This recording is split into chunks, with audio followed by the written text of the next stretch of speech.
We've worked in several writing centers, and so we're pretty big proponents of writing tutoring and that kind of stuff.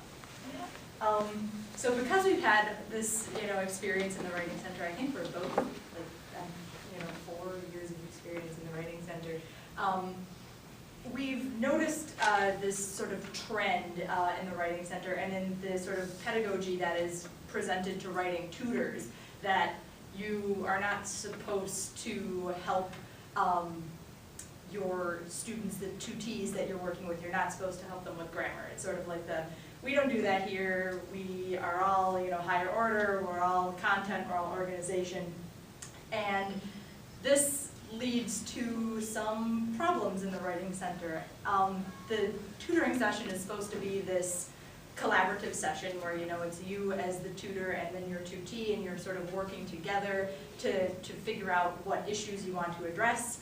And so here's the person that you're tutoring saying, I would really like some help with grammar, and here's you as the tutor saying, well, I'm not going to help you with grammar. So that really undermines the relationship that is supposed to be sort of like this cooperative, collaborative core of the writing center session. Yeah, and that's where the title of our session, We Don't Do That, came from. It was the phrase that we've heard several times in the writing center. It's something that as soon as you say, oh, we don't do that, it kind of creates this barrier between the student and the tutor and how they're perceiving the writing center. And also the next question that comes to their mind is, well, if you don't do that, who does that? You're supposed to help me with my writing, and my writing questions are grammar related, and you're not going to help me with my grammar. Who's supposed to help me with my grammar? Which is a big question. Yeah, and another thing too that we've noticed is sometimes students will come in and they will say, I want help with grammar, but they'll really want help with something that is maybe kind of grammatical in nature, but it may be anything from like punctuation to capitalization to sentence structure to word choice to second language issues to anything like that. And sort of the only language that they have to convey what they want help with is grammar, because that's something we've heard over and over and over again, that you need to have better grammar. It's sort of like this catch-all term, and so when they come in for help, they don't necessarily know how to articulate, like, I want to learn how to connect, dependent and independent clauses. They just don't have that language, so all they've got is grammar. And another thing too is this is also, I think, what happens sometimes, probably not all the time, but sometimes when students come in and ask for someone to edit their paper or proofread their paper, which is something that a lot of times writing tutors will be like, no, we can't do that. We can help you with your paper, but we can't edit or proofread. And sometimes students who come in asking for editing or proofreading really do want someone to talk with them about it, and not just to sort of take it away from them, someone who will work with them. But again, the only language that they have is this language of editing, proofreading, that kind of thing, because they just don't have the terminology to articulate what they would really like help with. Yeah, and that's definitely something that I know I've seen time after time. Someone comes into the writing center and says, I'm looking for someone to proofread my paper, and then either the tutor who's working or we have sometimes like a receptionist at our writing center, and they'll say, well, we don't proofread, but they'll go over the paper with you, and then the student will say, oh yeah, that's totally what I wanted in the first place. So it's a lot of it is a language barrier. And then the other issue that can come up when you're thinking about the place of grammar in the writing center is that sometimes grammar is a higher order concern. So you have this idea of higher order concerns, which are typically do you fit the assignment? Are you writing to the conventions of whatever genre that you were writing? And then middle order concerns, which are things like organization and other middle order. Organization is the big one. It's sort of like paragraphing and paragraph flow and stuff. Yeah, and then later order concerns would be polishing the sentences, the grammar. But for some students, grammar becomes the highest order concern because their paper is almost incomprehensible. So this can sometimes be an issue with English language learners, and then other students who just really struggle with writing. If the paper is more or less incoherent, then grammar is the biggest issue, because you have to know what you're saying before you know if it actually makes sense. So. Yeah, and sometimes too an issue that comes up with English language learners is you as a tutor may read over their paper and you may see that grammar isn't really a big issue for them, even though they're an English second language student, they've got a pretty good handle on it. But a lot of times for them, because they aren't as confident, for them grammar is the highest order concern. just in their perception. Again, this is not something that every tutee can necessarily articulate, but a lot of times I found that students who can be, relatively confident with their ideas, they know what they want to say up here, but it's just figuring out how to fit it into like the conventions of academic language where they run into some trouble. And it causes, as we said, it causes this sort of disconnect, this issue that crops up. And it's really interesting because in a lot of things in academia, there's sort of like this pendulum swing, where things come in trends or fads. And I was doing some research as to the history of, helping students with grammar and focusing on content versus form. And from this article I read, it sounded as though back in sort of like the 60s and 70s, that time period, there was a time when form and sort of sentence structure was really emphasized and was really what was taught as important. And then the pendulum swung very dramatically away from that over to content type concerns. And what I would advocate less for like over here super form and over here super content and more for sort of like a balanced thing. So my goal is to try and get that pendulum to stop swinging so radically and get to the point where both sort of content and form can be valued. And so an issue that crops up because the pendulum has swung so far toward content is that a lot of times when writing tutors are receiving training, they're told, you don't want to help with grammar, you don't want to be the person who is giving grammar advice to these students, you don't want to take control of their paper, you don't want to be overly directive, that kind of thing. And then when these tutors get into the writing center, they find that a lot of times students are asking for help with grammar. And so they haven't gotten real training in their tutoring education as to how to help students effectively with grammar. Yeah, and I know that one thing that what we're thinking of when we are thinking of the place of grammar in the Writing Center is that we in no way are advocating for it to actually become a fix-it shop. It obviously is problematic and the student isn't learning effectively if they hand their paper over and you proofread it and then they get it back. There's been tons of studies done that students don't, if there's too much feedback on the paper, they don't process that or learn from it, which is an issue when you're grading papers too. But what we're kind of thinking for is just more of an open dialogue about how grammar can be taught and how it doesn't have to be this scary thing that you have to either like avoid like the plague or that you have to feel bad about yourself if you do happen to talk about grammar or work on commas. Like that. And so what we'd like to do here is we've got people who are obviously interested in writing tutoring because you're in this session, and you may have worked with students before or had these issues crop up. And so what we'd like to do, based on our experiences as tutors, we found that people who work as tutors love to talk about tutoring and things like that. So what we'd like to do is sort of pull you all together so you're not only listening to us talk about our experiences and our knowledge, but that you'll all have the opportunity to hear what one another have to say, and so you can sort of capitalize on the best practices that each of you have. So maybe you found a way to really clearly explain some grammatical issue in a way that really helps a particular student understand, or that you found to be useful in explaining things to students who are English second language students, or students who are native speakers but just really don't understand how things like commas work. So what we'd like to do is encourage everyone to sort of get into a place where they can converse with one another. We're a smaller group, which is good because that means we can all sort of discuss with one another.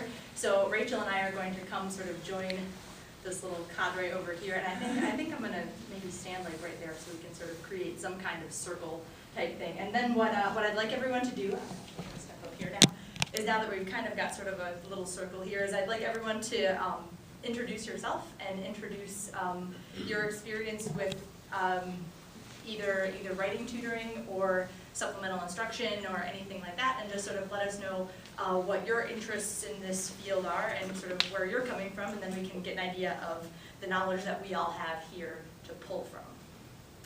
So. Okay, I'm Judy Mack. I'm from Eastern Michigan University, and I work for an office called Home Success Center. I coordinate the tutoring program and supplemental instruction and an online tutoring program. And my interest for coming here is because, as I was saying to these two young ladies who I just met, I didn't know it's such a big university, that we, not so uncommon, see students that will walk into our office and they will say, I want to get a tutor, no problem. We do have English tutors. Most of them are undergrad students, not necessarily majoring in English, but are very good at it and enjoy those classes, so therefore we allow them to tutor in that area. But these students want truly remediation. They want us to say that we're going to sit down and take the paper and actually proofread it, going through, you know, looking at every single word in the sentence, dissecting it. And of course, that's not the intent with our tutors. We're looking at, using your phrase here, more of the higher order and middle order avenues. So what they do commonly, and it's unfortunate sometimes, is that then they'll swing upstairs, because we're in the same facility as the Writing Center, we're in the library. They'll go up there and they'll ask that very same question. And it's very difficult for the student, because you've got them going back and forth, and the students are frustrated because they feel like we're a service, we should be providing that service for them. And I'm kind of caught in the middle of that as well. So I wanted to come to find out a little more what is actually going on in your sessions with them and what we can do to support you in your role. All right, thank you. How about you? My name is Kiara, and I'm a social science tutor at Saginaw Valley State University. We're not like technically supposed to be helping students with their papers necessarily. We're supposed to be doing like content, like, you know, if someone doesn't understand the concept in sociology or something, things like that. Like, because we have a writing center on the floor above us in the library that does that, but a lot of kids come to us and, you know, they're like, can you just look this over? And like, you know, we don't really have to just be like, nope, sorry. So, Right. you know, we actually do a lot with papers and stuff as well. So that's, I guess, that's the interest. All right, great. How about you? I'm Dorothy, and I'm from Lansing Community College. I tutor math and writing, and it just kind of flows between when it's portfolio time versus test time for math. But what the conflict in our building is similarly, or in our campus, is that there's a writing center and then there are writing tutors. And what students get from each place is not the same. So there's feedback, good and bad, about what they receive in the writing center. And then just recently, we were basically accused of helping a student with her paper because her grammar and her discussion posts were not like her grammar and her papers. And it was not a tutor that helped her, but anyway, that's the struggle is, you know, when you speak to her, she's very intelligent and has great grammar. So as a tutor, that's what I do. And then the last issue is that there has not been, my experience is that how to tutor in writing has not been laid out very clearly versus in the writing center. I think there's more of a protocol about how they do what they do. So all those things. All those things together just causing problems. Yeah, a little bit challenging. Well, I'm Louis. I'm the coordinator of the Learning Center at the Niles Area campus, which is a branch off. It's Southwestern Michigan College. We have two campuses, one in Dowagiac and one in Niles. So I'm at the Niles one. And we're unique because, one, we're a community college, but at the same time, our Learning Center houses our library services, our tutoring services, and our Writing Center services. But our Writing Center is not separate from the tutoring. In terms of, it's a designated box that has windows and 4 chairs and 4 computers. But our staff is cross-trained. So we might have a math tutor who's also a science tutor, but is also a writing consultant, wearing the same hat at the same time, and they're 3 to 5 shift or whatever. So we have a cross-trained staff, and one thing we didn't have when I first started at SMC as a student and applied, there was no writing center. It did not exist. And so at MWCA that year, which was at Muskegon Community College in coordination with the MTA 25, we went there, and that's where our Writing Center started. And it started because of grammar. Our nursing department came to us and said that our top, which is top in the States, the nursing program came to us and said the paper's horrible. Our nursing students are required to write papers in APA format, which at SMC, APA is not taught at all. unless you're in the nursing program, but then it's assumed that you already know it. So they come to us often for those, and we kind of become the service that shows APA. But overall, so that's how our center started, really, is for grammar and citations. And so most of our trainings actually occur within that thinking of grammar, because we also serve our English 101 students, which is our developmental ed, and we work very closely also with developmental ed, English as a second language classes. So we are constantly funneling grammar through our system at the same time while we're focusing on citations and so forth in MLA and APA. So ours is very different. It's not unique. It's just different as in we have a different focus because it's very clear what developmental ed wants us to do, which is typically not what writing centers do, which is look at grammar first, content second. Because of our developmental ed, it's grammar first, content second, but don't forget about the content because it's almost still content first. So it's kind of like you have to do both at once. And then our English 103 and 104 classes are hit or miss. You know, sometimes we have students that come from them, sometimes we don't. It just depends on how close of a relationship we have with the instructors. So that's kind of my experience. I worked at the Western Michigan Writing Center, so you know, under Kim's direction, I had very different training than I did while working at the same time still at SMC. You know, where I had those trainings, so I almost benefited from both philosophies and pedagogies because I had what Western was doing, and I had what SMC was doing, so I was able to apply both at the same time being a special ed major. So, you know, that's just kind of my overall experience and where I'm coming from at this, why it was interesting. Yeah, no, that's really what you said about the whole grammar and content and how like grammar is for the first issue, the content is also the first issue. Mm-hmm. They're so interrelated, and that's something that I know we've talked about, how typically if the grammar is very clear, the content also is very clear. Mm-hmm. If the grammar is murky, then sometimes the content is also murky. So they are very, Right. And I believe we use Kansas State, I want to say it's Kansas State, but we use one of the systems, I want to say it's Kansas State. So we use what they do with the way they show their sentence formulas and whatnot. So we are also trained within the actual sentence formulas themselves. All of our writing consultants are, because they're shadow tutors, which is a form of SI, but it's not SI. So, you know, that's where we also have to have that specific training. Essentially, we took what every other college student in Michigan made it, or, you know, just put it into one. And just molded it Yeah. all together. All right, my name is Sue, and I'm actually from JCC here, but not this campus. I have a very unique situation. We have a very small campus in Hillsdale, and we serve around 500 to 600 students in the campus.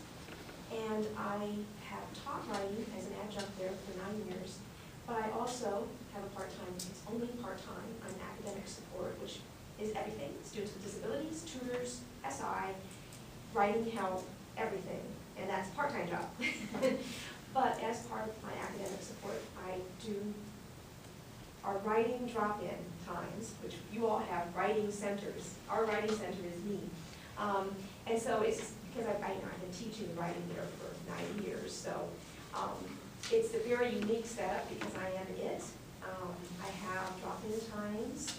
This semester I've been extremely busy. I've been increasing them throughout the semester. I think I have 8 hours a week, I think, for drop-in time. I also have a master's degree in library science and experienced librarian, so I'm also our campus librarian. So my drop-in times, I also help with research, all the research and everything, so it's a one-stop shop. And I've been extraordinarily busy this semester. They wait in line to see me. I help with grammar. I feel like I'm just gonna make it a mission. This is what they come to me for. And I think the community college, I think what you said, we have developmental writing. They don't even know what a sentence is. And if we don't help them with grammar, who is going to help them? And if they made the effort to come to my drop-in time and they want some help with something, I'm gonna help them because they made the special effort to come and see me. And they want to do better. They want to be better writers. I'm gonna do what I can to help them. I'm not gonna do it for them, ever. But they're not getting taught in the classes. They can't. If you don't even know how to put a sentence together, there's not enough time in the classroom. They need the one-on-one time, and I'm willing to give it to them as I have time and I drop in times. And I know I'm doing it wrong. And I guess partly why I'm coming to the writing workshops today is because I know I do it wrong. I know I do some proofreading and editing for them. I know I do, and I'm the first to admit it. And I'd like to stop, but I also do a lot of instruction one-on-one on what a comma splice is and why you can't have a comma here. I do that. And then we move on to bigger issues. So I love my job. It's so different from you guys that are all in these big departments, and it's just me. You are the department. I'm part of the academic support, and Sometimes it's fun. it is fun. It's my little kingdom, and so it is very different from what the others are talking about. So. I work in a tutoring center. It's been there for 35 years. We have a writing center on our campus that is only 4 or 5 years. And I've kind of knocked around between the two of them and on our campus and elsewhere. And it seems to me that there are very weird, and I don't know where they came from, philosophical differences between writing centers and tutoring centers. And I don't get the distinction. I've had it supposedly explained to me several times. But to me, tutoring is tutoring is tutoring. I don't care what you're tutoring. It's the tutoring that counts. When students come to see me in our tutoring center, again, I may be explaining to them who are in our lowest level English class, this is a comma splice. They don't have an essay, they have a workbook they're working around. And I might see somebody in a 200-level nursing class who is writing their final care plan paper with APA being the big thing. But when I go through it, I'm still going to say, I see several comma splices here. Do you know what a comma splice is? Yeah. Well, here's one. Do you know how to fix it? No, show me. Okay, here's a sample of how you fix it. Now, you go find the others. That's how you get around to proofreading editing. You find one mistake that's common, and you made 5 of these, all right? That's too many for a 2-page paper. Do you know what it is? Let's find it in your handbook. Here's the example. The other thing is to say, what does your instructor mark on your other papers? What have you been shot down for? What have you been hammered on? They know. I don't know how to do apostrophes. Okay, then let's review apostrophes for goodness sake. Then we'll look at your essay. If that's the thing that's interfering, the gradations between this is lower level and this is higher level, to me are meaningless. It's all seamless. And yes, you do not proofread a student's paper, and no, I do not go through and make every little mistake, but that's easy to get around by saying, here's the kind of mistakes you're making, or what kind of mistakes have you been called on, do you know how to fix them? Yes, no, maybe. The only time I'll get really intense with somebody is MLA or APA, because that's such picky little stuff. Yep. That even I don't know how to do it. And we're both sitting there working together out of the APA manual, and sometimes we're calling in the librarian and we're making stuff up because we can't figure out how to do it. No. Yep, we've been there, done that. Sure we did. Sometimes instructors are thinking, we're in APA 6, or we're in APA, it's like they come up with their own little mixtures. That's the yes. one thing that we fight with our nursing department all the time. It's like, that's not APA. Well, yes it is. Oh, have a I master's love degree. instructors who have their own style. Oh, yeah. Nightmares, nightmares. But yeah, the distinction between the two, to me, seems to be more territorial than anything else. It's we are the writing center, or we are the tutorial center, and for goodness sake, get over it. You're all in the business to help students, and helping students boils down to this. Forget the rest of it. Yeah, so it's a question of where your priorities are. Yeah. Isn't the I don't care distinction where between students writing go, centers they better be and, getting good training okay, help at all the right, same go ahead. level across the campus? Not one kind of service here and another kind of service here, so that when they go back and forth, they go, well, I did this for me at the other place, well, I'm sorry, we don't do that. You can't do that. I'm not gonna proofread your papers so that your every little thing's corrected. all right, may I ask a question of writing center folks? Isn't that normally a peer-oriented approach where it's a peer-to-peer thing, and this is the difference between the writing centers and tutoring services I've worked in? Is that it's a peer-to-peer, and that doesn't necessarily change your approach or your mission, but it does change the dynamic between the tutor and the student. It depends on the writing center. Sure. Both of the centers where we have worked at have both peer tutoring and professional tutoring. And so we're both graduate assistants, so obviously we're not peers of the undergrads that we're working with. U of M Center has lecturers who, as part of their teaching load, will work X amount of hours in the center. So it's really a mixed bag. And I'm sure that would be a distinction on some campuses, but it's kind of an issue too that like writing centers, there's not sort of like one, this is a writing center definition. Yeah. There's a lot of And I know that they house a lot of, they can house a lot of different things too. Because I know, like for instance, at U of M, they recently changed the title of their writing center from Sweetland Writing Center to Sweetland Center for Writing to avoid that very thing. Because because they weren't a writing center, because they also housed the first year writing program. And at EMU, I know that the writing center, the director of the writing center also does stuff with the writing across the curriculum, which is a whole other thing. So it's, sometimes there's a lot of hats under the writing center. So what I'd like people to do now, just sort of guide kind of the rest of our discussion, is I'd like you all to take a minute to jot down 3 or 4 grammatical questions that you've dealt with in the past. It can deal with anything that falls under that giant umbrella of grammar, anything from sentence structure, word choice, punctuation, anything like that. Just jot down 3 or 4. Then what I'd like you to do is I'd like you to pick one that you've worked with a student on before and talk about how you might explain how to do that correctly or more effectively or something like that to that student. So 3 or 4 examples, pick one, then how can you explain that to a student who, as you said, looks at you and says, I don't know what that is.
So it seems like most people are kind of finishing up writing. So I can go ahead and actually share one that I see a lot, and it's kind of already been mentioned. So the whole idea of comma splices, which you brought up, and which is tend to they're probably the number one, and they also tend to be one of those things that professors can get really picky on. Where some professors don't notice it at all, but other professors are like, if you have more than 2 comma splices, your grade goes down. You know, like half a letter grade or something, which is just very frightening.